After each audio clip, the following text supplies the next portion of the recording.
ਦੇਖਾਂਗੇ ਉਹ ਅਸੀਂ स्वर्ग ਦੀ ਇਨਵੋਲਵਮੈਂਟ ਦੇਖਾਂਗੇ ਜਿਸ ਲਈ ਪ੍ਰਭੂ ਯਿਸੂ ਮਸੀਹ ਦਾ ਜਨਮ ਹੋਇਆ ਸੀ।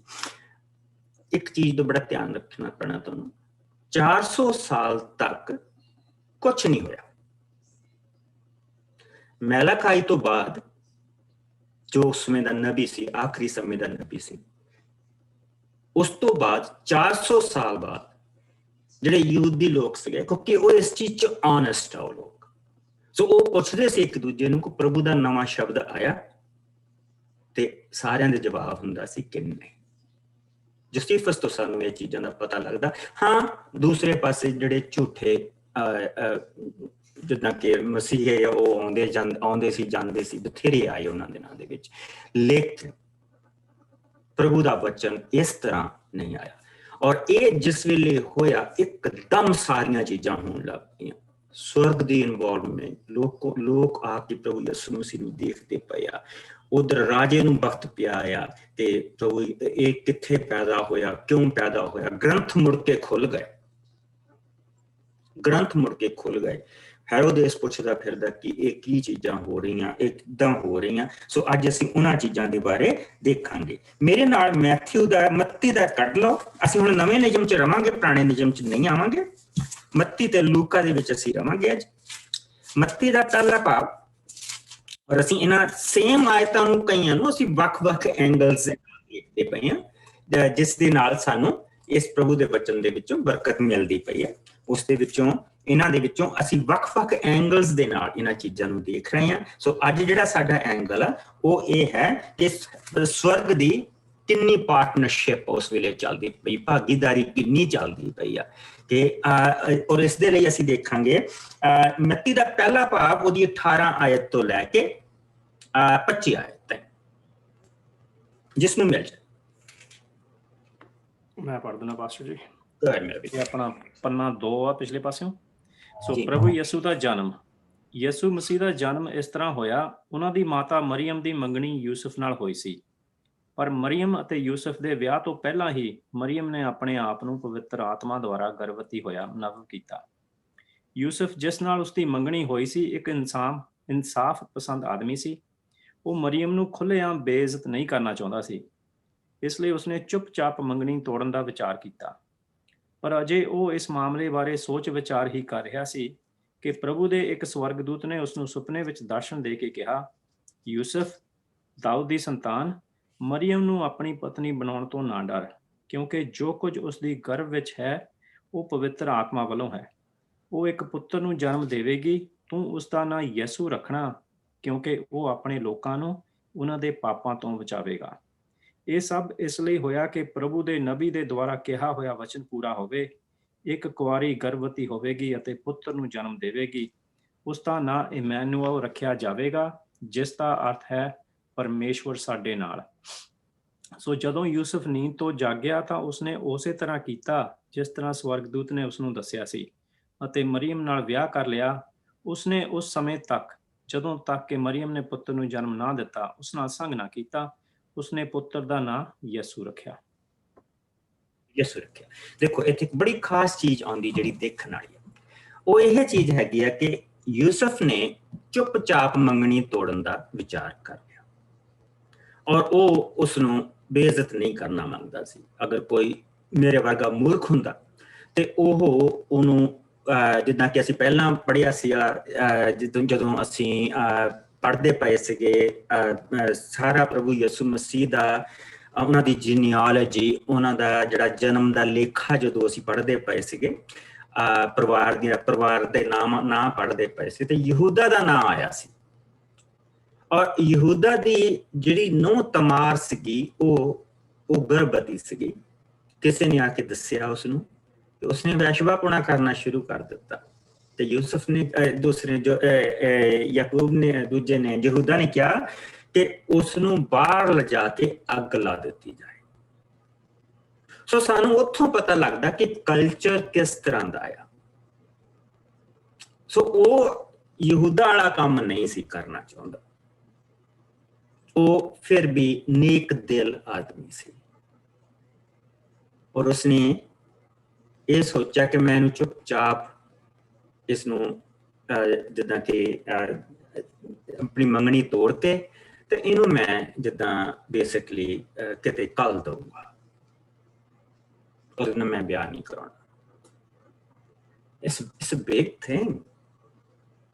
ਉਹ ਕਿਹੜਾ ਵਿਚਾਰਾ ਇੰਨਾ ਜਾਣਨ ਵਾਲਾ ਆਦਮੀ ਆ, ਕਾਰਪੈਂਟਰ ਆ, ਉਸਨੂੰ ਕਿਹੜਾ ਇਹਨਾਂ ਚੀਜ਼ਾਂ ਦਾ ਪਤਾ। ਲੇਕਿਨ ਜਦ ਉਹ ਹਾਲੇ ਵਿਚਾਰ ਕਰਦਾ ਸੌਂ ਗਿਆ ਤੇ ਪ੍ਰਭੂ ਦਾ ਫਰਿਸ਼ਤਾ ਉੱਥੇ ਆਇਆ, ਔਰ ਪ੍ਰਭੂ ਦੇ ਫਰਿਸ਼ਤੇ ਨੇ ਉਸਨੂੰ ਬਹੁਤ ਵੱਡੀ ਗਲਤੀ ਕਰਨ ਤੋਂ ਬਚਾ ਲਿਆ। ਤੇ ਅੱਜ ਜਿਸ ਵੇਲੇ ਸੰਤਾਂ ਦੇ ਨਾਮ ਲਏ ਜਾਂਦੇ ਆ, ਅਸੀਂ ਤਾਂ ਨਹੀਂ ਇੰਨਾ ਕਰਦੇ, ਲੇਕਿਨ ਰੋਮਨ ਕੈਥੋਲਿਕਸ ਬਹੁਤ ਇਸ ਚੀਜ਼ ਨੂੰ ਕਰਦੇ ਆ। ਉਸਨੂੰ ਸੰਤ ਦਾ ਨਾਮ ਦਿੱਤਾ ਜਾਂਦਾ, ਉਸ ਦੇ ਨਾਂ ਦੇ ਮੂਹਰੇ ਸੰਤ ਲਾਇਆ ਜਾਂਦਾ। ਔਰ ਇਹ ਜਿਹੜੀ ਚੀਜ਼ ਪ੍ਰਭੂ ਕਰਦਾ ਪਿਆ, ਤੁਸੀਂ ਦੇਖੋ ਕਿੱਦਾਂ ਹਰ ਇੱਕ ਨਿੱਕੀ ਡੀਟੇਲ ਦੇ ਵਿੱਚ ਪ੍ਰਭੂ ਦੇ ਫਰਿਸ਼ਤੇ, ਪ੍ਰਭੂ ਦੇ ਨਬੀ, ਪ੍ਰਭੂ ਦੇ ਲੋਕ, ਕਿੱਦਾਂ ਉਸਨੇ ਚਾਰ ਚੁਫੇਰੇ ਨੂੰ, ਹਰ ਪਾਸੇ ਨੂੰ, ਉਹਨੇ ਸਾਰੀਆਂ ਚੀਜ਼ਾਂ ਨੂੰ ਕਿੱਦਾਂ ਸਾਰੀਆਂ ਚੀਜ਼ਾਂ ਦਾ ਉਸਨੇ ਆਰਗੇਨਾਈਜ਼ ਕੀਤੀਆਂ ਹੈ ਕਿ ਇਹ ਕਿੱਦਾਂ ਸਾਰੀਆਂ ਚੀਜ਼ਾਂ ਹੋਈਆਂ। ਸੋ ਉਸ ਦੇ ਬਾਰੇ ਫਿਰ ਉਸਨੂੰ ਦੱਸਿਆ ਉਸਨੇ ਕਿ ਜਿਸ ਤਰ੍ਹਾਂ ਨਬੀ ਨੇ ਕਿਹਾ ਸੀ ਕਿ ਇਹ ਇਸ ਲਈ ਹੋਇਆ ਕਿ ਨਬੀ ਦੁਆਰਾ ਕਿਹਾ ਹੋਇਆ ਇਹ ਵਚਨ ਪੂਰਾ ਹੋਵੇ, ਇੱਕ ਕੁਆਰੀ ਗਰਭਵਤੀ ਹੋਵੇਗੀ, ਪੁੱਤਰ ਨੂੰ ਜਨਮ ਦੇਵੇਗੀ, ਉਸਦਾ ਨਾਂ ਇਮੈਨੂਅਲ, ਜਨਮ ਪੁੱਤਰ ਨੂੰ ਦੇਵੇਗੀ ਤੇ ਉਸਨੂੰ ਇਮੈਨੂਅਲ, ਉਸਦਾ ਅਰਥ ਹੈ ਪਰਮੇਸ਼ਵਰ। ਪਰ ਉਹ ਪੁੱਤਰ ਜਿਹੜਾ ਉਹ ਪਰਮੇਸ਼ਵਰ ਸਾਡੇ ਨਾਲ ਹੋਏਗਾ। ਇਸ ਕਰਕੇ ਅਸੀਂ ਕਹਿੰਦੇ ਹਾਂ God the Father, God the Son, God the Holy Spirit।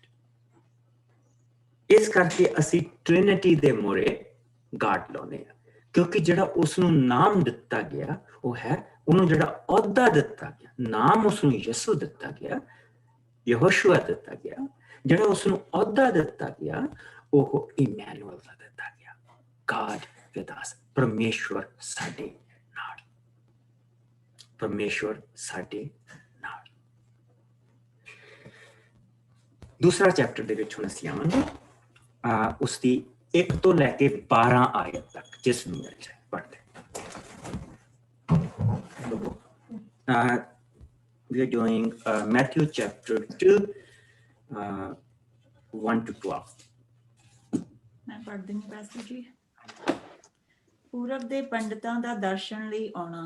ਯਿਸੂ ਦਾ ਜਨਮ ਯਹੂਦਾ ਦੇਸ਼ ਦੇ ਇੱਕ ਨਗਰ ਬੈਥਲਹਮ ਵਿੱਚ ਹੋਇਆ। ਉਸ ਸਮੇਂ ਯਹੂਦਾ ਦੇਸ਼ ਤੇ ਹੈਰੋਦੇਸ ਰਾਜ ਕਰਦਾ ਸੀ। ਯਿਸੂ ਦੇ ਜਨਮ ਦੇ ਕੁਝ ਚਿਰ ਪਿੱਛੋਂ ਪੂਰਬ ਦੇ ਤਾਰਿਆਂ ਦਾ ਗਿਆਨ ਰੱਖਣ ਵਾਲੇ ਕੁਝ ਪੰਡਤ ਯਰੂਸ਼ਲਮ ਵਿੱਚ ਆਏ, ਜੋ ਇਸ ਤਰ੍ਹਾਂ ਪੁੱਛਣ ਲੱਗੇ, ਯਹੂਦੀਆਂ ਦੇ ਨਵਜਨਮੇ ਰਾਜਾ ਕਿੱਥੇ ਹਨ? ਅਸੀਂ ਉਹਨਾਂ ਦਾ ਤਾਰਾ ਪੂਰਬ ਵਿੱਚ ਚੜ੍ਹਿਆ ਦੇਖਿਆ ਹੈ। ਅਸੀਂ ਉਹਨਾਂ ਦੇ ਦਰਸ਼ਨ ਕਰਨ ਦੇ ਲਈ ਆਏ ਹਾਂ। ਜਦੋਂ ਹੈਰੋਦੇਸ ਰਾਜਾ ਨੇ ਇਹ ਸੁਣਿਆ ਤਾਂ ਉਹ ਅਤੇ ਉਸਦੇ ਨਾਲ ਸਾਰੇ ਯਰੂਸ਼ਲਮ ਸ਼ਹਿਰ ਦੇ ਲੋਕ ਬਹੁਤ ਘਬਰਾ ਗਏ। ਇਸ ਤੇ ਹੈਰੋਦੇਸ ਨੇ ਯਹੂਦੀਆਂ ਦੇ ਸਭ ਮਹਾਪੁਰੋਹਿਤਾਂ ਅਤੇ ਧਰਮ ਗ੍ਰੰਥੀਆਂ ਨੂੰ ਸੱਦ ਕੇ ਉਹਨਾਂ ਤੋਂ ਪੁੱਛਿਆ, ਮਸੀਹ ਦਾ ਜਨਮ ਕਿੱਥੇ ਹੋਵੇਗਾ? ਉਹਨਾਂ ਨੇ ਉੱਤਰ ਦਿੱਤਾ, ਯਹੂਦਾ ਦੇਸ਼ ਦੇ ਨਗਰ ਬੈਥਲਹਮ ਵਿੱਚ।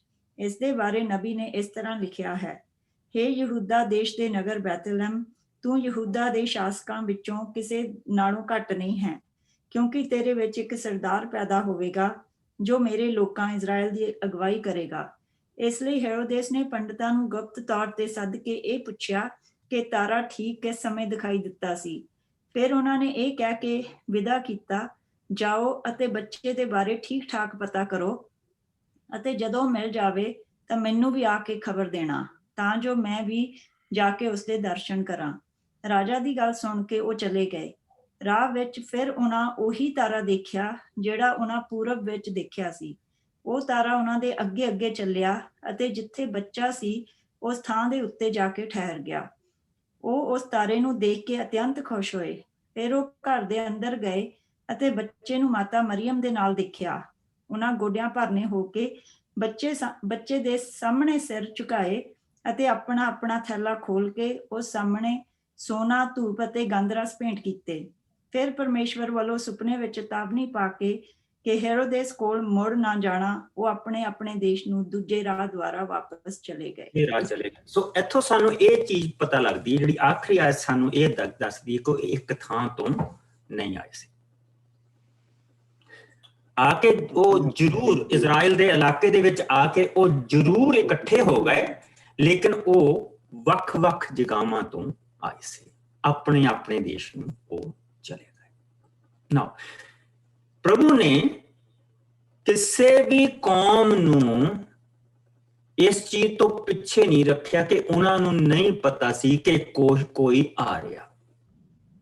ਪ੍ਰਭੂ ਦੇ ਜਿਹੜੇ ਲੋਕ ਸੀਗੇ ਫॉर ਸ਼ੋਰ ਉਹ ਮੰਨਦੇ ਸੀਗੇ, ਆਪਣੇ ਗ੍ਰੰਥਾਂ ਨੂੰ ਮੰਨਦੇ ਸੀਗੇ, ਔਰ ਉਹਨਾਂ ਦੇ ਵਿੱਚ ਵੀ ਉਹਨਾਂ ਨੂੰ ਦੱਸਿਆ ਗਿਆ, ਜਿਸ ਤਰ੍ਹਾਂ ਇੱਥੇ ਕਿਹਾ ਗਿਆ ਕਿ ਹੇ ਯਹੂਦਾ ਦੇਸ਼ ਦੇ ਨਗਰ ਬੈਤਲਹਮ, ਤੂੰ ਯਹੂਦਾ ਦੇ ਸ਼ਾਸਕਾਂ ਦੇ ਨਾਲੋਂ ਕਿਸੇ ਤੋਂ ਘੱਟ ਨਹੀਂ, ਕਿਉਂਕਿ ਤੇਰੇ ਵਿੱਚ ਇੱਕ ਸਰਦਾਰ ਪੈਦਾ ਹੋਵੇਗਾ ਜੋ ਮੇਰੇ ਲੋਕਾਂ ਇਜ਼ਰਾਈਲ ਦੀ ਅਗਵਾਈ ਕਰੇਗਾ। ਬੇਸਿਕਲੀ ਸਾਰਾ ਐਡਰੈਸ ਦੇ ਦਿੱਤਾ ਗਿਆ ਕਿ ਉਹ ਕਿੱਥੇ ਪੈਦਾ ਹੋਏਗਾ। ਪਰ ਆਪਣੇ ਲੋਕ, ਜਿੱਦਾਂ ਅਸੀਂ ਪਹਿਲਾਂ ਪਰਸੋਂ ਪੜ੍ਹਿਆ ਸੀ, ਉਹ ਕਹਿੰਦਾ ਇਹ ਮੇਰੇ ਲੋਕ ਅੰਨੇ ਤੇ ਬੋਲੇ ਆ। ਇਹ ਦੇਖਦਿਆਂ ਹੋਇਆਂ ਦੇਖਦੇ ਨੇ, ਇਹ ਸੁਣਦਿਆਂ ਹੋਇਆਂ ਸੁਣਦੇ ਨੇ। ਇਸ ਕਰਕੇ ਮੈਂ ਇਹਨਾਂ ਨੂੰ ਗੁਲਾਮੀ ਚ ਕਰ ਲੂੰਗਾ। ਔਰ ਦੂਜੇ ਲੋਕ ਜਿਨ੍ਹਾਂ ਕੋਲ ਵਿਚਾਰਿਆਂ ਕੋਲ ਮੋਮਬੱਤੀ ਆ, ਇਹਨਾਂ ਕੋਲ ਤਾਂ ਸਰਚ ਲਾਈਟ ਆ ਨਾ, ਇਹ ਪਿੰਡ ਵੀ ਦੇਖ ਸਕਦੇ ਉਹਨੇ ਕਿੱਥੇ ਪੈਦਾ ਹੋਣਾ। ਇਹਨਾਂ ਨੂੰ ਸਾਰਾ ਕੁਝ ਦੱਸਿਆ ਗਿਆ ਕਿ ਦਾਊਦ ਦੇ ਘਰਾਣੇ ਚ ਉਹਨੇ ਪੈਦਾ ਹੋਣਾ। ਸੋ ਇਹ ਦੇਖਦਿਆਂ ਹੋਇਆਂ ਦੇਖਦੇ ਨਹੀਂ ਪਏ, ਸੁਣਦੇ ਹੋਇਆਂ ਸੁਣਦੇ ਨਹੀਂ ਪਏ। ਲੇਕਿਨ ਪ੍ਰਭੂ ਨੇ ਅਸਮਾਨ ਦੇ ਉੱਤੇ ਇੱਕ ਤਾਰਾ ਜਿਹੜਾ ਉਹ ਚੜਿਆ। ਦੋ ਵਿਚਾਰ ਉਹਦੇ। ਪਹਿਲੇ ਵਿਚਾਰ ਹੈ ਕਿ ਇਟ ਵਾਸ ਅਲਾਈਨਮੈਂਟ, ਜਿੱਦਾਂ ਕਿ ਦੋ ਜਿਹੜੇ ਪਲੈਨਟ ਉਹਨਾਂ ਦੀ ਅਲਾਈਨਮੈਂਟ ਸੀ, ਦੋਨਾਂ ਦੀ ਲਾਈਟ ਪੈਂਦੀ ਪਈ ਸੀ, ਔਰ ਇਸ ਕਰਕੇ ਉਹ ਤਾਰਾ ਬਹੁਤ ਬ੍ਰਾਈਟ ਲਾਈਟ ਸੀ। ਦੂਸਰੀ ਕਿਹਾ ਜਾਂਦਾ ਕਿ ਕਿਉਂਕਿ ਜਿਹੜੇ ਸਵਰਗਦੂਤ ਆ ਉਹਨਾਂ ਨੂੰ ਵੀ ਤਾਰੇ ਕਿਹਾ ਜਾਂਦਾ। ਉਹ ਪ੍ਰਭੂ ਦਾ ਸਵਰਗਦੂਤ ਸੀ ਜਿਹੜਾ ਉਹਨੇ ਸਮੇਂ ਤੱਕ ਉੱਥੇ ਖੜਾ ਰਿਹਾ। ਉੱਥੇ ਪ੍ਰਭੂ ਨੇ ਉਸਦੀ ਜੌਬ ਲਾਤੀ ਜੋ ਤਾਰੇ ਦੇ ਵਾਂਗ ਚਮਕ ਰਿਹਾ ਸੀ। ਔਰ ਕਿਉਂਕਿ ਉਹ ਦੂਸਰਾ ਵਿਚਾਰ ਨੂੰ ਇਸ ਕਰਕੇ ਮੰਨਿਆ ਜਾਂਦਾ ਕਿਉਂਕਿ ਉਹ ਗਾਈਡ ਕਰਦਾ ਉਹਨਾਂ ਨੂੰ ਉੱਥੇ ਲੈ ਕੇ ਜਾ ਕੇ ਖੜ ਗਿਆ। ਉਹ ਤੋਂ ਗਾਣੇ ਵਧਿਆ। ਸੋ ਜਿਹੜਾ ਮੇਰੀ ਜਿਹੜੀ ਖਿੱਚ ਆ, ਮੇਰੀ ਜਿਹੜੀ ਆਪਣੀ ਪਰਸਨਲ ਜਿਹੜੀ ਖਿੱਚ ਆ, ਉਹ ਦੂਸਰੇ ਤੇ ਜਾਂਦੀ ਆ ਕਿ ਪ੍ਰਭੂ ਦਾ ਸੇਵਕ, ਸਾਰੀ ਧਰਤੀ, ਕਾਇਨਾਤ, ਜੋ ਕੁਛ ਵੀ ਆ, ਸੂਰਜ, ਤਾਰੇ, ਸਭ ਪ੍ਰਭੂ ਦੀ ਸੇਵਕ, ਸਭ ਪ੍ਰਭੂ ਦੀ ਸੁਣਦੇ, ਸਾਡੇ ਤੋਂ ਸਿਵਾਏ, ਇਨਸਾਨ ਤੋਂ ਸਿਵਾਏ, ਬਾਕੀ ਸਭ ਉਹਦੀ ਮੰਨਦੇ ਆ। ਸੋ ਉਹ ਪ੍ਰਭੂ ਦਾ ਸੇਵਕ ਜਿਹੜਾ ਸੀ ਉਹ ਉੱਥੇ ਚੜਿਆ ਸੀ। ਔਰ ਇਹ ਜਿਹੜੇ ਜੋਤਿਸ਼ ਦਾ ਗਿਆਨ ਰੱਖਣ ਵਾਲੇ ਸੀ, ਜਿਨ੍ਹਾਂ ਦੇ ਵਿੱਚ ਅਸੀਂ ਇਹ ਕਹਿ ਸਕਦੇ 90% ਧਰਤੀ ਦੇ ਜਿਹੜੇ ਲੋਕ ਆ ਉਹ ਜੋਤਿਸ਼ ਦੇ ਉੱਤੇ ਵਿਸ਼ਵਾਸ ਕਰਦੇ ਸੀ। ਸੋ ਪ੍ਰਭੂ ਨੇ ਉਹਨਾਂ ਨੂੰ ਵੀ ਨਹੀਂ ਪਿੱਛੇ ਛੱਡਿਆ। ਉਹ ਵੀ ਨਹੀਂ ਇਹ ਕਹਿ ਸਕਦੇ ਕਿ ਬਈ ਸਾਨੂੰ ਨਹੀਂ ਦੱਸਿਆ ਗਿਆ ਕਿ ਯਿਸੂ ਨਹੀਂ ਆਇਆ, ਯਿਸੂ ਆਉਣ ਵਾਲਾ, ਮੁਕਤੀਦਾਤਾ ਆਉਣ ਵਾਲਾ। ਤੁਹਾਨੂੰ ਦੱਸਿਆ ਗਿਆ, ਬਰਾਬਰ ਤੁਹਾਨੂੰ ਦੱਸਿਆ ਗਿਆ। ਸੋ ਆਪਣੀ ਜਗ੍ਹਾ ਤੋਂ ਜਿੱਥੋਂ ਵੀ ਉਹ ਆਏ ਸੀ ਉਹ। ਔਰ ਦੂਸਰੀ ਚੀਜ਼, ਏਦਾਂ ਦੇ ਜਿਹੜੇ ਲੋਕ ਹੁੰਦੇ ਆ, ਇਹ ਬੜੇ ਹਾਈ ਐਂਡ ਤੇ ਕੰਮ ਕਰ ਰਹੇ ਹੁੰਦੇ ਆ, ਬੜੇ ਰਾਜਾ ਦੇ ਬੜੇ ਕਰੀਬ ਹੁੰਦੇ ਜਿਸ ਦੇਸ਼ ਤੋਂ ਇਹ ਹੁੰਦੇ ਆ। ਸਾਨੂੰ ਤਾਂ ਪਤਾ ਕਿ ਨਬੂਕਦਨਸਰ ਦੀ ਜਿਸ ਲਈ ਅਸੀਂ ਪੜ੍ਹਦੇ ਹੈਗੇ ਦਾਨੀਏਲ ਦੀ ਪੋਥੀ, ਉਹ ਚ ਦੱਸਿਆ ਗਿਆ ਕਿ ਕਿਸ ਤਰ੍ਹਾਂ ਪੂਰੀ ਦੀ ਪੂਰੀ ਫੌਜ ਆ ਉਹਨਾਂ ਦੀ ਜਿਹੜੇ ਏਦਾਂ ਦੇ ਗਿਆਨ ਰੱਖਣ ਵਾਲੇ, ਉਹ ਜੋਤਸ਼ੀ ਆ, ਜਿਹੜੇ ਤਾਰਿਆਂ ਦੇ ਗਿਆਨ ਰੱਖਣ ਵਾਲੇ, ਜਿਹੜੇ ਤਰ੍ਹਾਂ ਦੇ ਦੇਵਤਿਆਂ ਨੂੰ ਮੰਨਣ ਵਾਲੇ ਆ, ਜਿਹੜੇ ਉਸਨੂੰ ਸਾਰਾ ਕੁਝ ਦੱਸਦੇ। ਉਹ ਦਾਨੀਏਲ ਨੂੰ ਵੀ ਉਹਨਾਂ ਦੇ ਵਿੱਚ ਰੱਖਿਆ ਗਿਆ।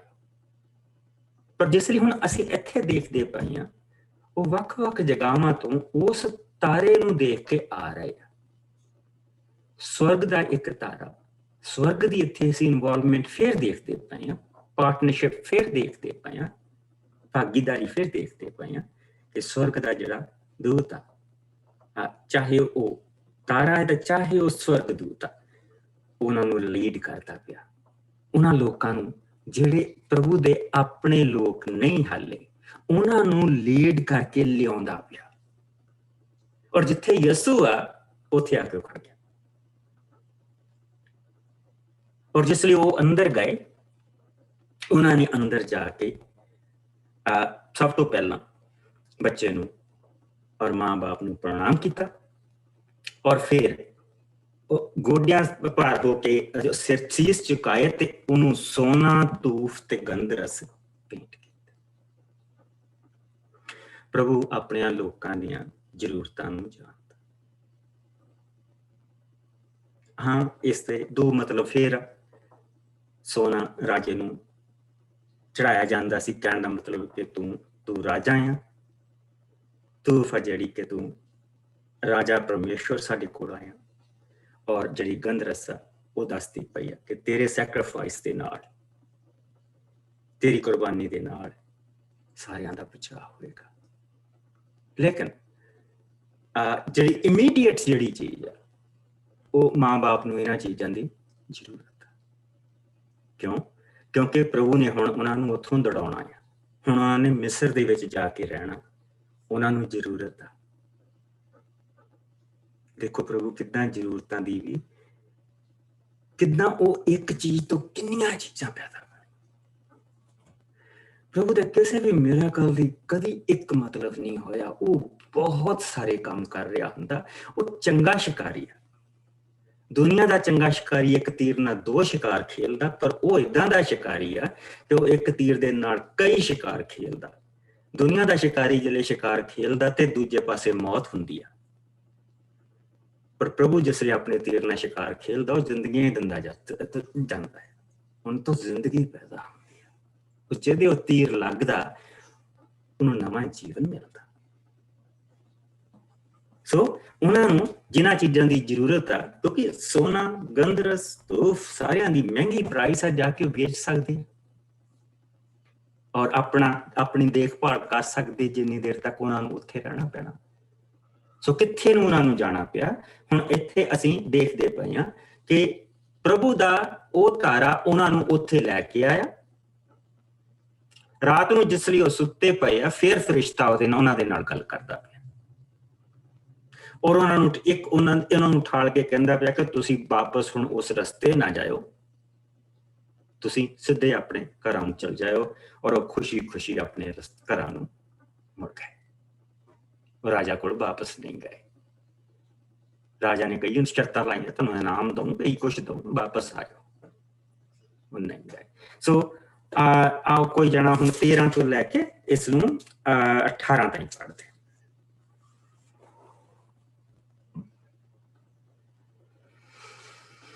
ਜਿਸ ਨੂੰ ਮਿਲ जाए।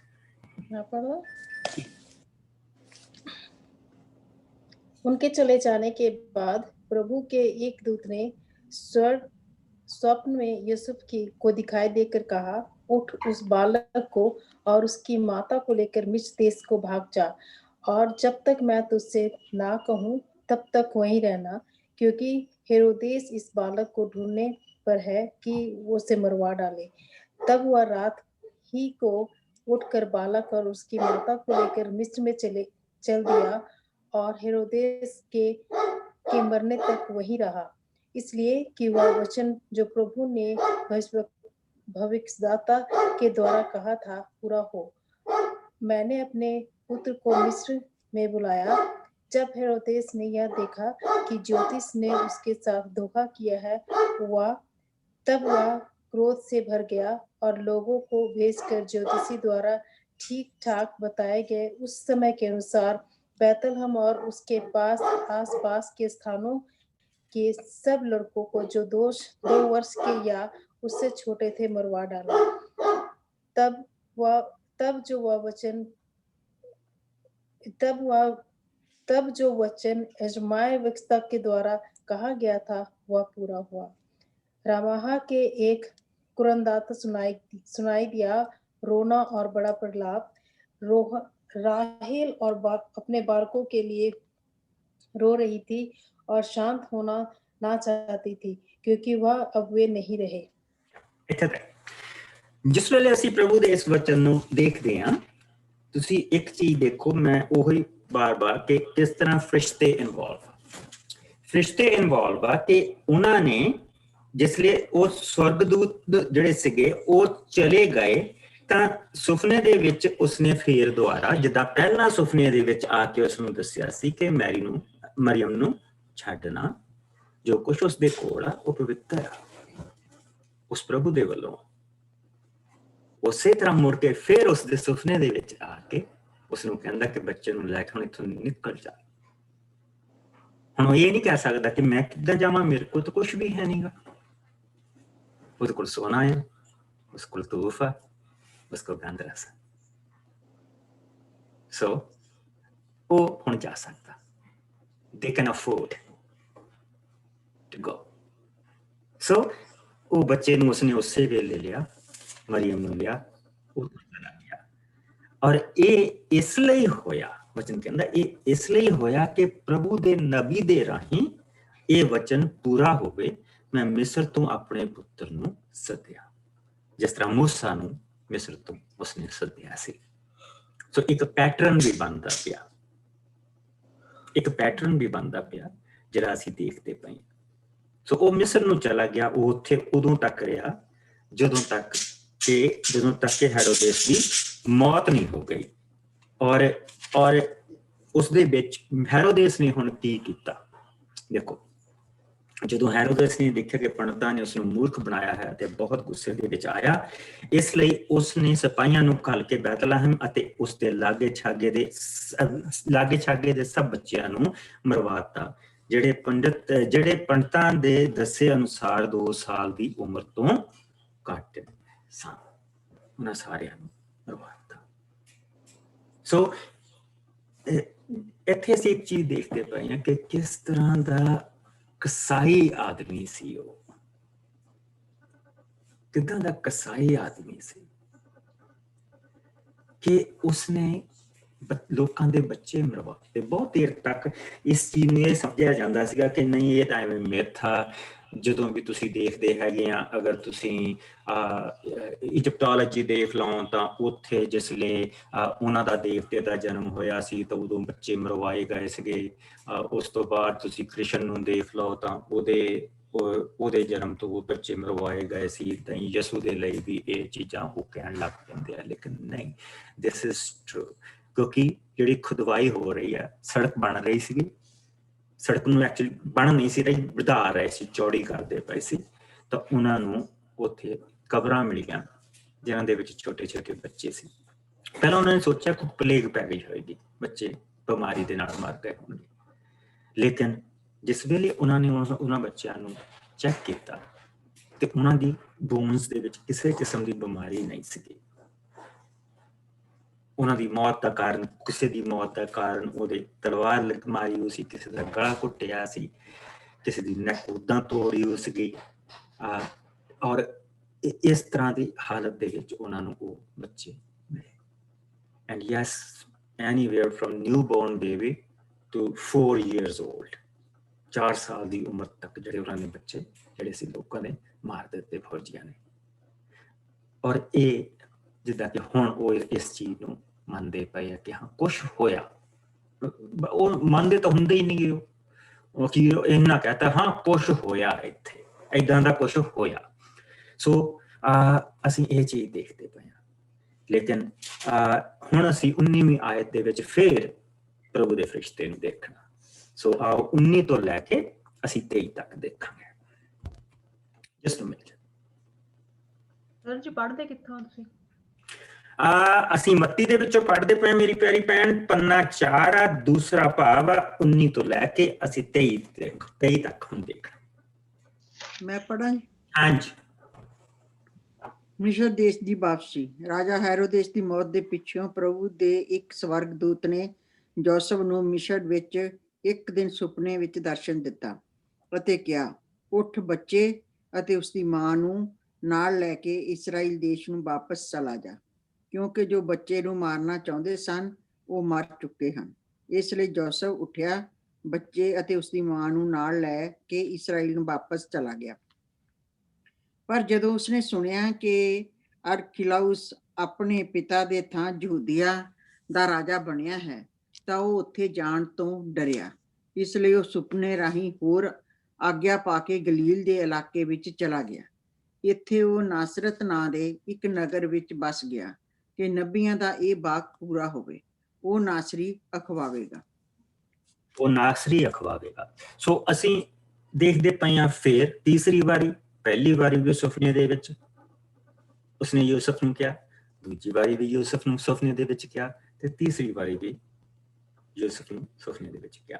ਪਹਿਲੀ ਵਾਰੀ ਵੀ ਯੂਸਫ ਨੇ ਆਗਿਆਕਾਰੀ ਕੀਤੀ, ਦੂਜੀ ਵਾਰੀ ਵੀ ਯੂਸਫ ਨੇ ਆਗਿਆਕਾਰੀ ਕੀਤੀ, ਤੀਜੀ ਵਾਰੀ ਵੀ ਯੂਸਫ ਨੇ ਆਗਿਆਕਾਰੀ ਕੀਤੀ।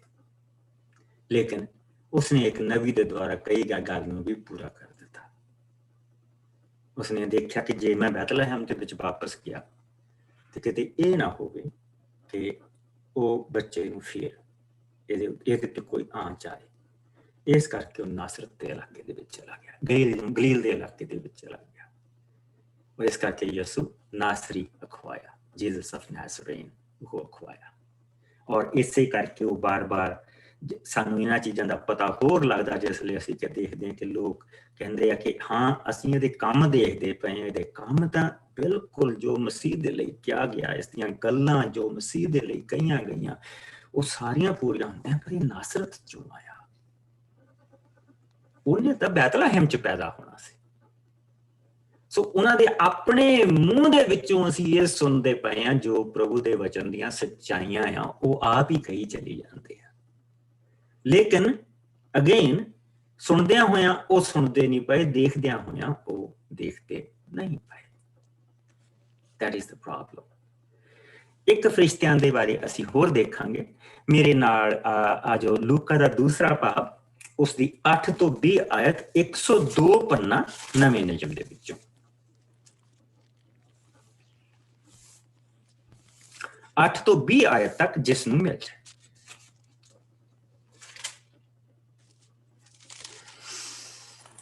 ਮੈਂ ਪੜ੍ਹਦੀ ਹਾਂ। Go ahead, me back. Bethlehem ਨਗਰ ਦੇ ਬਾਹਰ ਮੈਦਾਨ ਵਿੱਚ ਕੁਝ ਚਰਵਾਹੇ ਰਾਤ ਦੇ ਵੇਲੇ ਆਪਣੀਆਂ ਭੇਡਾਂ ਦੀ ਰਖਵਾਲੀ ਕਰ ਰਹੇ ਸਨ। ਅਚਨਚੇਤ ਪ੍ਰਭੂ ਪਰਮੇਸ਼ਵਰ ਦਾ ਇੱਕ ਦੂਤ ਉਹਨਾਂ ਦੇ ਕੋਲ ਆ ਕੇ ਖਲੋ ਗਿਆ। ਇਸ ਦੇ ਨਾਲ ਹੀ ਪ੍ਰਭੂ ਦਾ ਤੇਜ ਉਹਨਾਂ ਦੇ ਚਾਰੇ ਪਾਸੇ ਚਮਕਿਆ। ਚਰਵਾਹੇ ਬਹੁਤ ਡਰ ਗਏ, ਪਰ ਦੂਤ ਨੇ ਉਹਨਾਂ ਨੂੰ ਕਿਹਾ, ਡਰੋ ਨਹੀਂ, ਮੈਂ ਤੁਹਾਡੇ ਲਈ ਇੱਕ ਸ਼ੁਭ ਸਮਾਚਾਰ ਲਿਆਇਆ ਹਾਂ, ਜਿਸ ਨੂੰ ਸੁਣ ਕੇ ਤੁਹਾਨੂੰ ਬਹੁਤ ਖੁਸ਼ੀ ਹੋਵੇਗੀ। ਇਹ ਸਾਰਿਆਂ ਲੋਕਾਂ ਲਈ ਹੈ। ਅੱਜ ਦਾਊਦ ਦੇ ਨਗਰ ਬੈਤਲਹਿਮ ਵਿੱਚ ਤੁਹਾਡੇ ਲਈ ਇੱਕ ਮੁਕਤੀਦਾਤਾ ਨੇ ਜਨਮ ਲਿਆ ਹੈ। ਇਹ ਪ੍ਰਭੂ ਮਸੀਹ ਹੈ। ਉਸ ਦੀ ਪਛਾਣ ਤੁਹਾਡੇ ਲਈ ਇਹ ਹੈ, ਤੁਸੀਂ ਇੱਕ ਨਵ ਜਨਮੇ ਬਾਲਕ ਨੂੰ ਕੱਪੜੇ ਵਿੱਚ ਬਲੇਟਿਆ ਹੋਇਆ ਖੁਰਲੀ ਵਿੱਚ ਪਿਆ ਦੇਖੋਗੇ। ਉਸ ਵੇਲੇ ਅਚਾਨਕ ਉਸ ਦੂਤ ਦੇ ਨਾਲ ਸਵਰਗ ਦੂਤਾਂ ਦਾ ਇੱਕ ਵੱਡਾ ਲਸ਼ਕਰ ਦਿਖਾਈ ਦਿੱਤਾ, ਜੋ ਇਹ ਕਹਿ ਕੇ ਪਰਮੇਸ਼ਵਰ ਦੀ ਵਡਿਆਈ ਕਰ ਰਿਹਾ ਸੀ, ਪਰਮ ਧਾਮ ਵਿੱਚ ਪਰਮੇਸ਼ਵਰ ਦੀ ਵਡਿਆਈ ਹੋਵੇ ਅਤੇ ਧਰਤੀ ਉੱਤੇ ਮਨੁੱਖਾਂ ਵਿੱਚ ਸ਼ਾਂਤੀ, ਜਿਨ੍ਹਾਂ ਤੋਂ ਉਹ ਪ੍ਰਸੰਨ ਹੈ।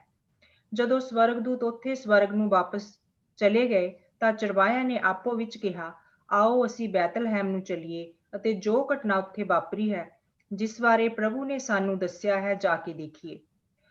ਉਹ ਤੁਰੰਤ ਹੀ ਬੈਤਲਹਿਮ ਵਿੱਚ ਗਏ। ਉੱਥੇ ਉਹਨਾਂ ਮਰੀਅਮ ਅਤੇ ਯੂਸਫ ਅਤੇ ਖੁਰਲੀ ਵਿੱਚ ਪਏ ਹੋਏ ਬਾਲਕ ਨੂੰ ਦੇਖਿਆ। ਫਿਰ ਉਹਨਾਂ ਨੇ ਸਵਰਗਦੂਤਾਂ ਦੀਆਂ ਬਾਲਕਾਂ ਦੇ ਬਾਰੇ ਕਈਆਂ ਗੱਲਾਂ ਲੋਕਾਂ ਨੂੰ ਦੱਸੀਆਂ। ਚਰਵਾਹਿਆਂ ਦੀਆਂ ਗੱਲਾਂ ਸੁਣ ਕੇ ਸਾਰੇ ਲੋਕੀ ਹੈਰਾਨ ਹੋ ਗਏ, ਪਰ ਮਰੀਅਮ ਨੇ ਇਹ ਸਾਰੀਆਂ ਗੱਲਾਂ ਆਪਣੇ ਮਨ ਵਿੱਚ ਰੱਖੀਆਂ ਅਤੇ ਉਹਨਾਂ ਉੱਤੇ ਵਿਚਾਰ ਕਰਦੀ ਰਹੀ। ਚਰਵਾਹੇ ਜਿਸ ਤਰ੍ਹਾਂ ਉਹਨਾਂ ਨੂੰ ਦੂਤ ਦੇ ਰਾਹੀਂ ਦੱਸਿਆ ਗਿਆ ਸੀ, ਉਸੇ ਤਰ੍ਹਾਂ ਸੁਣ ਕੇ ਅਤੇ ਦੇਖ ਕੇ ਪਰਮੇਸ਼ਵਰ ਦੀ ਵਡਿਆਈ ਕਰਦੇ ਹੋਏ ਮੁੜ ਗਏ। ਆਪਸ ਮੁੜ ਗਏ। ਪ੍ਰਭੂ ਦੇ ਵਚਨ ਦੇ ਵਿੱਚ ਤੁਸੀਂ ਇਹ ਚੀਜ਼ ਨੂੰ ਦੇਖੋ ਕਿ ਪ੍ਰਭੂ ਨੇ ਕਿਸੇ ਨੂੰ ਨਹੀਂ ਛੱਡਿਆ, ਕਿਸੇ ਨੂੰ ਨਹੀਂ ਛੱਡਿਆ। ਰਾਜੇ ਨੂੰ ਖਬਰ ਮਿਲ ਗਈ ਕਿ ਮੁਕਤੀਦਾਤਾ ਆ ਗਿਆ ਉਹਨਾਂ ਮਿਊਸੀਆਂ ਦੇ ਰਾਹੀਂ।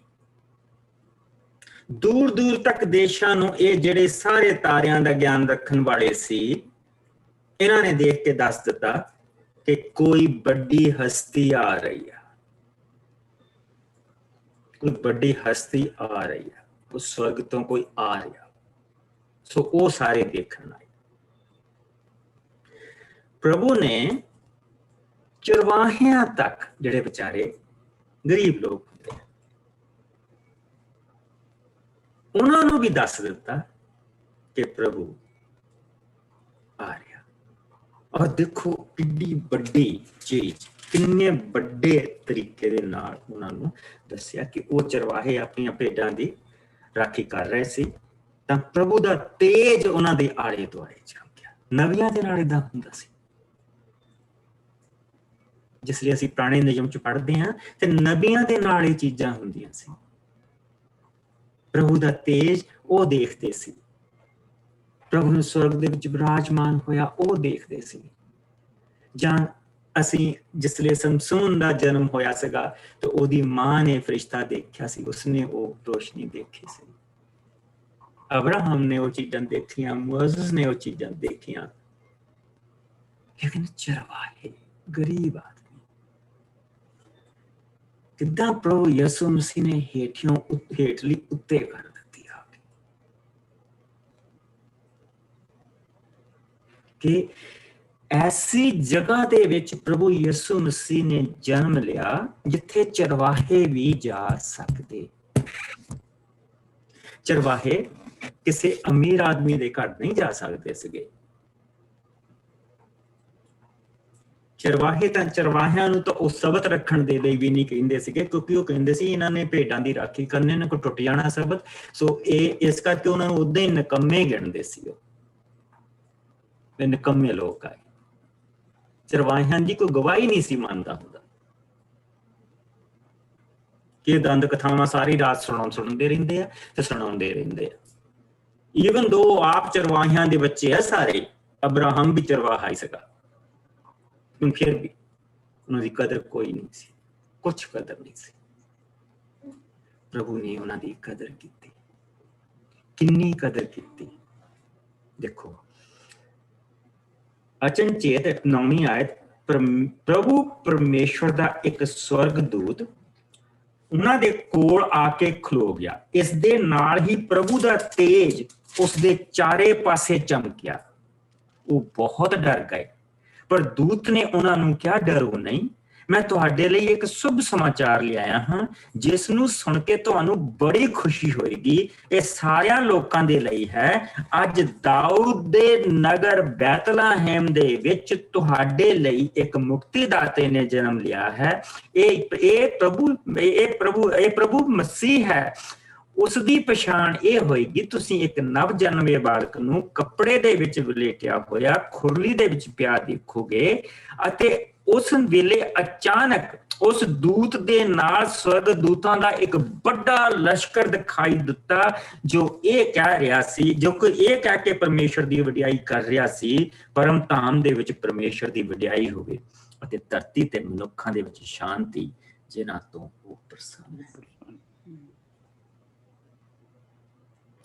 ਲਸ਼ਕਰ ਕੀ ਕਰਦਾ ਪਿਆ ਸੀ ਦੂਤਾਂ ਦਾ ਉੱਥੇ?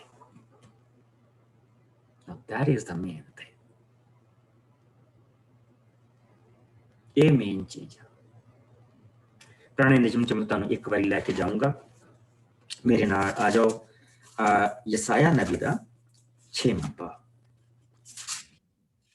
ਯਸਾਇਆ ਨਬੀ ਦਾ 6ਵਾਂ ਪਾਠ, ਔਰ उसकी मैं पहली आयत तो पढ़ूंगा।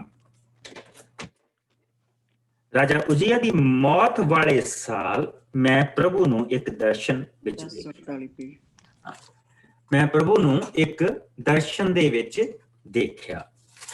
ਉਹ ਉੱਚੇ ਤੇ ਪ੍ਰਭਾਵਸ਼ਾਲੀ ਸਿੰਘਾਸਨ ਤੇ ਬੈਠਾ ਹੋਇਆ ਸੀ।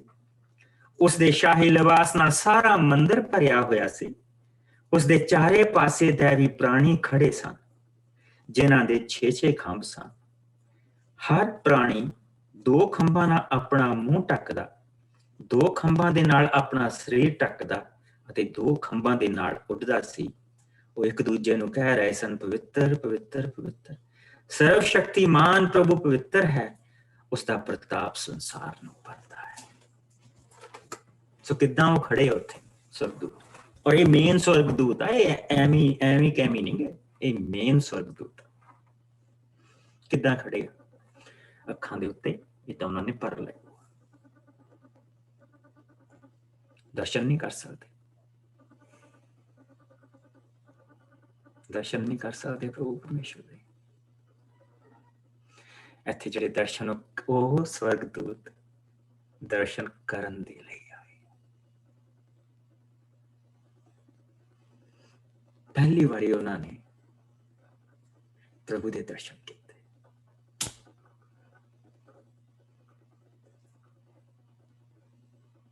ਰਸਤਿਆਂ ਦੇ ਵਿੱਚ ਜੋ ਉਹਨਾਂ ਨੂੰ ਜਵਾਬ ਦਿੱਤੀ ਗਈ ਹੈ ਉਹ ਵੀ ਕਰਦੇ ਪਏ ਹਨ। ਲੇਕਿਨ ਪ੍ਰਭੂ ਯਿਸੂ ਦੇ ਚਿਹਰੇ ਤੋਂ ਉਹਨਾਂ ਨੇ ਪ੍ਰਭੂ ਬਾਪ ਦੇ ਦਰਸ਼ਨ ਕੀਤੇ। ਤੇ ਉਸਦਾ ਨਾਂ ਇਮੈਨੂਅਲ ਰੱਖਣਾ, God with us, ਪਰਮੇਸ਼ਵਰ ਸਾਡੇ ਨਾਲ। ਬਾਪ ਦੇ ਦਰਸ਼ਨ ਕਰਨ ਆਏ ਆ, ਆਪਣੇ ਪ੍ਰਭੂ ਦੇ ਦਰਸ਼ਨ ਕਰਨ ਆਏ। ਕਈ ਵਾਰੀ ਅਸੀਂ ਕਈ ਰੁਝਾਨਾਂ ਦੇ ਵਿੱਚ ਸਾਡੇ ਕੋਲ ਬਹੁਤ ਸਾਰੇ ਸਿੱਖਿਅਕ ਆ ਜਾਂਦੇ ਆ, ਤਰ੍ਹਾਂ ਤਰ੍ਹਾਂ ਦੀਆਂ ਗੱਲਾਂ ਲੱਭ ਪੈਂਦੇ ਆ। ਸਿਰਫ ਨਮਰਤਾ ਦੇ ਨਾਲ ਅਗਰ ਪ੍ਰਭੂ ਤੋਂ ਅਸੀਂ ਜਿਸ ਲਈ ਮੰਗਦੇ ਹਾਂ ਨਾ, ਤਾਂ ਸਾਨੂੰ ਏਦਾਂ ਦੀਆਂ ਚੀਜ਼ਾਂ ਦਿਖਾਉਂਦਾ ਰਹਿੰਦਾ, ਜਿਹਨਾਂ ਤੋਂ ਆਪਣਾ ਤੁਹਾਡਾ ਮਨ, ਸਾਡਾ ਮਨ ਆਨੰਦਿਤ ਹੁੰਦਾ ਆ, ਆਨੰਦ ਦੇ ਨਾਲ ਭਰ ਜਾਂਦਾ। ਪਿਆਰਾ ਪ੍ਰਭੂ ਜੋ ਯਿਸੂ ਦੇ ਜਨਮ ਤੇ ਜਿਹੜੇ ਦਰਸ਼ਨ ਕਰਨ ਦੇ ਲਈ ਉਹ ਆਏ ਆ,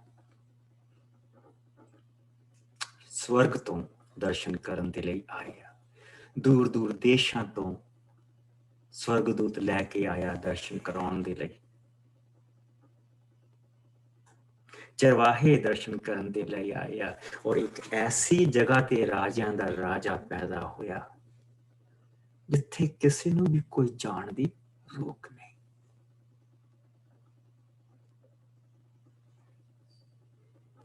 ਉੱਥੇ ਛੋਟੇ ਤੋਂ ਛੋਟੇ ਸਟੇਟਸ ਵਾਲਾ ਵੀ ਬੰਦਾ ਜਾ ਸਕਦਾ ਤੇ ਦੁਨੀਆ ਦਾ ਮਹਾਰਾਜਾ ਵੀ ਜਾ ਸਕਦਾ। ਉੱਥੇ ਅਨਪੜ੍ਹ ਵੀ ਜਾ ਸਕਦਾ ਤੇ ਪੜ੍ਹਿਆ ਲਿਖਿਆ ਵੀ ਜਾ ਸਕਦਾ।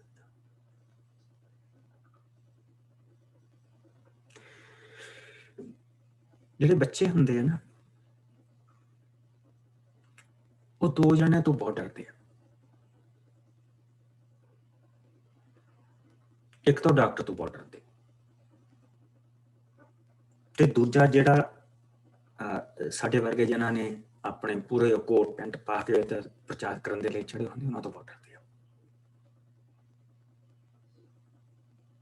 ਪਰ ਯਿਸੂ ਦੇ ਵੱਲ ਬੱਚੇ ਖਿੱਚੇ ਤੁਰੇ ਹੁੰਦੇ ਸੀ। ਉਹ ਕਹਿੰਦਾ ਸੀ ਇਹਨਾਂ ਨੂੰ ਮੇਰੇ ਕੋਲ ਆਉਣ ਦਿਓ।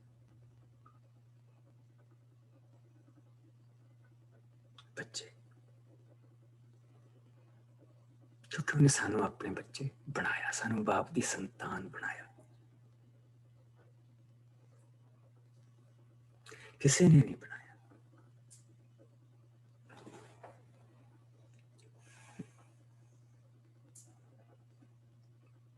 ਗਲੀ ਦੀ ਖੂੰਜੇ ਤੇ ਬਾਬਾ ਬੈਠਾ ਹੁੰਦਾ, ਉਹ ਸਾਨੂੰ, ਉਹ ਲੋਕਾਂ ਨੂੰ ਕਹਿ ਰਿਹਾ ਹੁੰਦਾ, ਇਹ ਸਾਡੇ ਭਗਤ। ਦੁਆਨੀ ਦੀ ਉਸਦੀ ਔਕਾਤ ਨਹੀਂ ਹੁੰਦੀ, ਇਹ ਸਾਡੇ ਭਗਤ। ਪ੍ਰਭੂ ਨੇ ਸਾਨੂੰ ਭਗਤ ਨਹੀਂ ਬਣਾਇਆ, ਸੰਤਾਨ ਬਣਾਇਆ। ਕਿਉਂਕਿ ਭਗਤ ਉਸ ਜਗ੍ਹਾ ਤੇ ਨਹੀਂ ਜਾ ਸਕਦੇ ਜਿੱਥੇ ਸੰਤਾਨ ਜਾ ਸਕਦੀ ਹੈ। ਬੜੇ ਵੱਡੇ ਵੱਡੇ ਹੱਕ ਪ੍ਰਭੂ ਨੇ ਤੁਹਾਨੂੰ ਦਿੱਤੇ ਆ, ਮੈਨੂੰ ਦਿੱਤੇ ਆ। ਬਹੁਤ ਲਾਗੇ ਹੋ ਕੇ ਉਸਨੇ ਸਾਨੂੰ ਪਿਆਰ ਕੀਤਾ। ਪ੍ਰਭੂ ਦੇ ਵਚਨ ਚ ਜਿਸ ਤਰ੍ਹਾਂ ਅਸੀਂ ਦੇਖਿਆ, ਭਵਿੱਖਬਾਣੀਆਂ ਦੇ ਰਾਹੀਂ ਅਸੀਂ ਦੇਖਿਆ ਕਿ ਕਿਸ ਤਰ੍ਹਾਂ ਪ੍ਰਭੂ ਨੇ ਆਪਣੇ ਆਉਣ ਬਾਰੇ ਦੱਸਿਆ ਸੀ। ਉਸ ਤੋਂ ਬਾਅਦ ਅਸੀਂ ਨਬੀ ਦੇਖਿਆ, ਆਖਰੀ ਨਬੀ ਦੇਖਿਆ ਜਿਸ ਨੇ ਕਿਹਾ ਇਹ ਪਰਮੇਸ਼ਰ ਦਾ ਮੇਮਣਾ ਜੋ ਸਭ ਪਾਪ ਚੁੱਕ ਕੇ ਲੈ ਜਾਂਦਾ। ਉਹਦੀ ਜ਼ਿੰਦਗੀ ਬਾਰੇ ਦੇਖਿਆ। ਇਸ ਦੁਨੀਆ ਦੇ ਵਿੱਚ ਜਿਹੜੀ ਉਹ ਇੱਕ ਪਾਰਟਨਰਸ਼ਿਪ ਦੁਨੀਆ ਦੀ ਸੀਗੀ, ਅਸੀਂ ਉਸ ਨੂੰ ਦੇਖਿਆ ਕਿ ਕਿਸ ਤਰ੍ਹਾਂ ਸ਼ਮਾਉਨ ਵਰਗੇ, ਹੰਨਾ ਵਰਗੇ ਲੋਕ ਸੀਗੇ ਜਿਹੜੇ ਇੰਤਜ਼ਾਰ ਕਰਦੇ ਪਏ ਸੀ, ਔਰ ਪ੍ਰਭੂ ਨੇ ਉਹਨਾਂ ਨੂੰ ਦਿਖਾਇਆ ਮੈਂ ਆ ਗਿਆ। ਅਸੀਂ ਹੈਵਨਲੀ ਪਾਰਟਨਰਸ਼ਿਪ ਦੇਖੀ, ਅਸੀਂ ਪਵਿੱਤਰ ਆਤਮਾ ਨੂੰ ਦੇਖਿਆ ਕਿਸ ਤਰ੍ਹਾਂ ਲੀਡ ਕਰ ਕਰਕੇ ਯਿਸੂ ਦੇ ਕੋਲ ਲੈ ਕੇ ਆ ਰਿਹਾ। ਸੋ ਇਹ ਕੋਈ ਐਵੇਂ ਕੈਮੀ ਬਰਥ ਨਹੀਂ ਸੀਗਾ, ਇਹ ਕੋਈ ਐਵੇਂ ਕੈਮੀ ਕਿਸੇ ਦਾ ਆਉਣਾ ਨਹੀਂ ਸੀਗਾ, ਇੱਕ ਮਹਾਨ ਆਉਣਾ ਸੀ ਕਿਸੇ ਦਾ। ਔਰ ਪਰਪਸ ਜਿਹੜਾ ਇਹਦੇ ਪਿੱਛੇ ਸੀ ਉਹ ਸੀ ਮਾਫੀ, ਮੁਕਤੀ। ਔਰ ਇਸ ਕਰਕੇ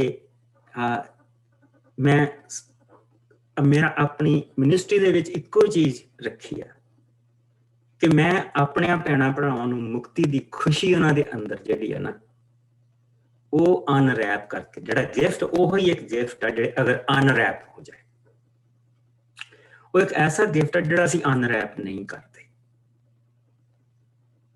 ਅਸੀਂ ਬਾਕੀ ਦੇ ਗਿਫਟ ਜਿਹੜੇ ਹੈਗੇ ਉਹਨਾਂ ਦੇ ਵਿੱਚ ਉਹਨਾਂ ਨੂੰ ਦੇਖ ਕੇ ਖੁਸ਼ ਰਹਿੰਦੇ ਔਰ ਸਾਡੀ ਇੱਥੇ ਦੀ ਜ਼ਿੰਦਗੀ ਦੇ ਨਾਲ ਜਿੱਦਾਂ ਕਿ ਰਿਲੇਟ ਕਰਦੇ ਆ। ਪਰ ਇਹ ਜਿਹੜਾ ਸਵਰਗ ਦੇ ਨਾਲ ਰਿਲੇਟ ਕਰਦਾ, ਅਸੀਂ ਇਸ ਗਿਫਟ ਨੂੰ ਕਦੀ ਖੋਲ ਕੇ ਹੀ ਨਹੀਂ ਦੇਖਦੇ। ਪਰ ਪ੍ਰਭੂ ਨੇ ਇਹ ਗਿਫਟ ਜਿਹੜਾ ਸਾਨੂੰ ਦਿੱਤਾ, ਸਾਰਾ ਆਨੰਦ ਜਿਹੜਾ ਛੁਪਿਆ ਹੈ, ਜਿਸ ਤਰ੍ਹਾਂ ਸਾਡੇ ਭਰਾ ਨੇ ਕਿਹਾ ਕਿ ਉਹ up and down roller coaster ਬਣਿਆ ਰਹਿੰਦਾ, ਇਹ ਸਾਡੀ ਜ਼ਿੰਦਗੀ ਆ। ਪਰ ਜਿਹੜੀ ਚੀਜ਼ ਤੁਹਾਨੂੰ ਸਟੱਡੀ ਸਾਨੂੰ ਰੱਖਦੀ ਹੈ ਨਾ, ਬੰਨ ਕੇ ਰੱਖਦੀ ਹੈ, ਉਹ ਹੈ ਮੁਕਤੀ ਦਾ ਆਨੰਦ। ਮੁਕਤੀ ਦਾ ਆਨੰਦ ਉਹ ਬਿਲਕੁਲ ਸਟੱਡੀ ਪ੍ਰਭੂ ਦੇ ਵੱਲ ਅਪਵਰਡ ਜਿਹੜਾ ਜਿਹਦਾ ਰਸਤਾ ਜਾ ਰਿਹਾ ਹੁੰਦਾ ਨਾ, ਏਦਾਂ ਤਾਂ ਨੂੰ ਰਸਤਾ ਜਾ ਰਿਹਾ ਹੁੰਦਾ। ਮੁਕਤੀ ਦਾ ਆਨੰਦ ਬਿਲਕੁਲ ਇਸ ਤਰ੍ਹਾਂ ਹੁੰਦਾ, ਸਟੀਪ ਤਾਂ ਜਿਹੜੀ ਜ਼ਿੰਦਗੀ ਹੈ ਜਿਸ ਇਸ ਰਸਤੇ ਤੇ ਅਸੀਂ ਜਾਣੇ ਤਾਂ ਉਹ ਏਦਾਂ ਉੱਪਰ ਥੱਲੇ ਹੁੰਦੀ ਰਹਿੰਦੀ। ਪਰ ਜਿਸਲੇ ਸਾਡਾ ਇਹ ਮੁਕਤੀ ਦਾ ਆਨੰਦ ਸਾਡੇ ਅੰਦਰ ਬਣਿਆ ਰਹਿੰਦਾ ਨਾ, ਤੇ ਫਿਰ ਉੱਪਰ ਥੱਲੇ ਜਿਹੜੇ ਆ ਨਾ ਉਹ ਇੰਨੇ ਤੰਗ ਨਹੀਂ ਕਰਦੇ, ਉਹਨਾਂ ਤੋਂ ਇੰਨੀ ਤੰਗੀ ਨਹੀਂ ਹੁੰਦੀ, ਕਿਉਂਕਿ ਸਾਡੀਆਂ ਇੱਕ ਤਾਂ ਅੱਖਾਂ ਉਹਦੇ ਤੇ ਲੱਗੀਆਂ ਰਹਿੰਦੀਆਂ ਜੋ ਸਾਡੀਆਂ ਸਾਰੀਆਂ ਚੀਜ਼ਾਂ, ਔਰ ਅਸੀਂ ਉਸਦੇ ਬਾਰੇ ਪੜ੍ਹਨਾ, ਆਪਣੀਆਂ ਅੱਖਾਂ ਯਿਸੂ ਦੇ ਉੱਤੇ ਲਾ ਕੇ ਰੱਖੋ, ਕਿਉਂਕਿ ਸਭ ਚੀਜ਼ਾਂ ਦੀ ਸੰਪੂਰਨਤਾ ਉਹ। ਔਰ ਮੰਗਲਵਾਰ ਤੋਂ ਜਿਸ ਲਈ ਅਸੀਂ ਸ਼ੁਰੂ ਕਰਨਾ, ਅਸੀਂ ਸਾਡੇ 2 ਚੈਪਟਰ ਰਹਿੰਦੇ ਇਬਰਾਨੀਆਂ ਦੇ, ਅਸੀਂ ਉੱਥੋਂ ਇਹ ਸਾਰੀਆਂ ਚੀਜ਼ਾਂ ਦੇਖਣੀਆਂ। ਮੁਕਤੀ ਦੇ ਵੱਲ, ਮੁਕਤੀ ਦੀ ਖੁਸ਼ੀ, ਮੁਕਤੀ ਦੇ ਲਈ ਆਪਣੀ ਦੁਆ ਦੇ ਵਿੱਚ ਹਮੇਸ਼ਾ ਇਸ ਚੀਜ਼ ਨੂੰ, ਪ੍ਰਭੂ ਦਾ ਧੰਨਵਾਦ ਕਰੋ ਉਸ ਮੁਕਤੀ ਦੇ ਲਈ, ਔਰ ਉਸ ਨੂੰ ਕਹੋ ਪ੍ਰਭੂ ਇਸ ਨੂੰ ਖੋਲ ਕੇ ਦਿਖਾ, ਇਸ ਨੂੰ ਖੋਲ ਕੇ ਦਿਖਾ। You know what? It's not a mystical thing. ਮੈਂ ਕਿਸੇ ਨੂੰ ਮਿਸਟਿਕ ਨਹੀਂ ਬਣਾਉਣਾ ਮੰਗਦਾ, ਕੋਈ ਸਾਧੂਆਂ ਵਾਲੀ ਗੱਲ ਨਹੀਂ ਹੈਗੀ। It's a reality. It's a reality ਜੋ ਪ੍ਰਭੂ ਨੇ ਸਾਨੂੰ ਦਿੱਤੀ ਆ, ਜੋ ਸਾਡੇ ਕੋਲ ਆ। ਅਰੇ ਇਨਸਾਨ ਦੇ ਚਿਹਰੇ ਤੇ ਖੁਸ਼ੀ ਰੱਖਦਾ, ਉਸਦੇ ਦਿਲ ਨੂੰ ਸ਼ਾਦ ਰੱਖਦਾ। ਉਹ ਜੀਵਨ ਦੇ ਜਲ ਦੇ ਫੁਹਾਰੇ ਅੰਦਰੋਂ ਨਿਕਲਦੇ ਰਹਿੰਦੇ ਆ, ਮਨ ਸ਼ਾਂਤ ਰਹਿੰਦਾ। ਔਰ ਫਿਰ ਪ੍ਰਭੂ ਦੇ ਜਿਹੜੇ ਵਾਅਦੇ, ਜਿਹੜੇ ਅਸਲੀ ਵਾਅਦੇ ਆ, ਉਹ ਫਿਰ ਚੇਤੇ ਆਉਂਦੇ ਆ। ਅਸੀਂ ਤਾਂ ਐਵੇਂ 1-2 ਵਾਅਦਿਆਂ 'ਚ ਕਈ ਵਾਰੀ ਫਸ ਕੇ ਰਹਿ ਜਾਂਦੇ। ਉਸਨੇ ਕਿਹਾ ਮੇਰਾ ਨਾਂ ਲੈ ਕੇ ਜੋ ਮੰਗੂੰਗਾ ਤੁਹਾਨੂੰ ਦਊਂਗਾ, ਜਾਂ ਇਹ ਗੱਲ ਕਹਿੰਦਾ ਨੋ, ਉਹਦੇ ਵਿੱਚ ਕੁਛ ਨਹੀਂ ਹੈਗਾ। ਲੇਕਿਨ ਉਹ ਜਿਹੜਾ ਵਾਅਦਾ, ਮੈਂ ਤੁਹਾਨੂੰ ਇਹ ਪਹਾੜ ਦੇ ਥੱਲੇ ਦੱਬੇ ਹੋਏ ਲੋਕੋ, ਮੈਂ ਤੁਹਾਨੂੰ ਆਰਾਮ ਦਊਂਗਾ, ਮੈਂ ਤੁਹਾਨੂੰ ਆਪਣੀ ਸ਼ਾਂਤੀ ਦਊਂਗਾ, ਮੈਂ ਤੁਹਾਨੂੰ ਆਪਣਾ ਆਨੰਦ ਦਊਂਗਾ। ਇਹ ਗੱਲਾਂ ਮੈਂ ਤੁਹਾਨੂੰ ਇਸ ਕਰਕੇ ਕਹੀਆਂ ਕਿ ਮੇਰਾ ਆਨੰਦ ਤੁਹਾਡੇ ਵਿੱਚ ਸੰਪੂਰਨ ਹੋਏ।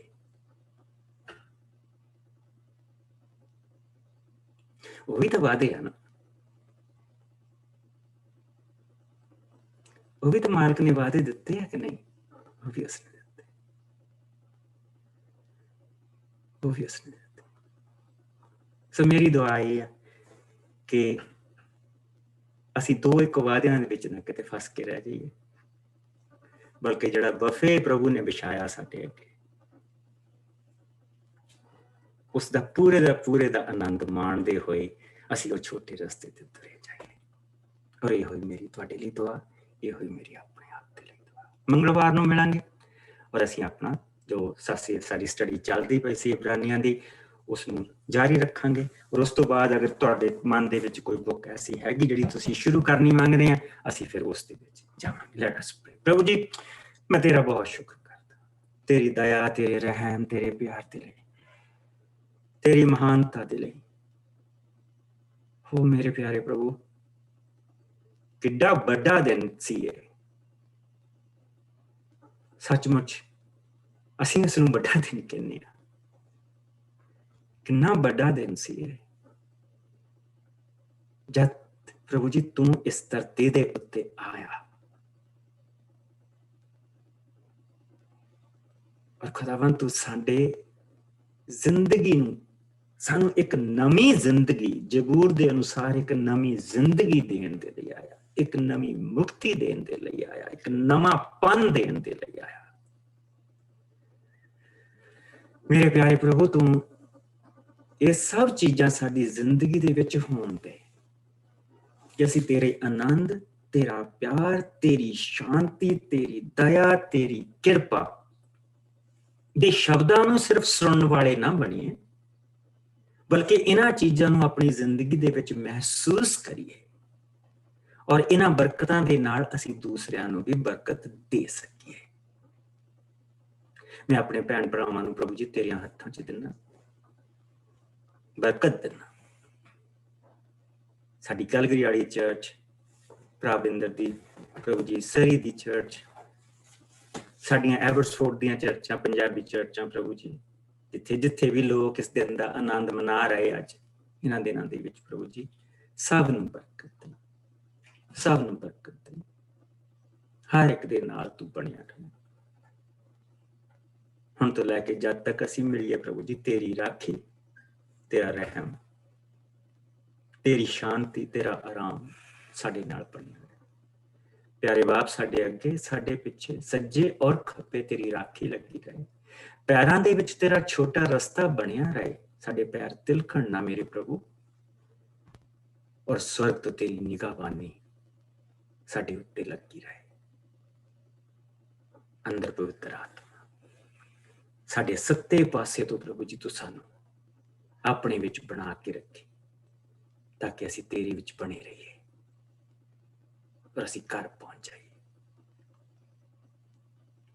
ਮੇਰੇ ਭੈਣ ਭਰਾਵਾਂ ਦੇ ਨਾਲ ਬਣਿਆ ਰਹਿ, ਤੰਦਰੁਸਤੀ ਦਾ ਦਾਨ ਦੇ ਕੇ ਰੱਖ, ਨਜ਼ਦੀਕੀ ਦੇ ਕੇ ਰੱਖ, ਲੋੜਾਂ ਨੂੰ ਪੂਰੀਆਂ ਕਰ। ਔਰ ਪ੍ਰਭੂ ਪਰਮੇਸ਼ਵਰ, ਮਨ ਨੂੰ ਸ਼ਾਂਤੀ, ਆਰਾਮ, ਜ਼ਿੰਦਗੀ ਨੂੰ ਆਰਾਮ ਬਖਸ਼। ਇਹ ਸਭ ਕੁਝ ਅਸੀਂ ਪ੍ਰਭੂ ਯਿਸੂ ਦੇ ਮਿੱਠੇ ਔਰ ਪਿਆਰੇ ਨਾਮ ਦੇ ਵਿੱਚ ਮੰਗਦੇ ਹਾਂ ਔਰ ਸਾਰੇ ਭੈਣ ਭਰਾ ਦੇ। Bless you. ਅਸੀਂ ਹੁਣ ਮਿਲਾਂਗੇ ਮੰਗਲਵਾਰ ਨੂੰ ਸੇਮ ਟਾਈਮ, ਔਰ ਆਪਣੀ ਇਬਰਾਨੀਆਂ ਦੀ ਜਿਹੜੀ ਸਾਡੀ ਪੁਸਤਕ ਹੈ ਉਸ ਨੂੰ ਅਸੀਂ ਜਾਰੀ ਰੱਖਾਂਗੇ। ਖੁਦਾਵੰਦ ਤੁਹਾਡੇ ਸਭ ਨੂੰ ਬਰਕਤ ਦੇ ਔਰ ਤੁਹਾਡੇ ਸਾਰਿਆਂ ਦੇ ਨਾਲ ਬਣੇ।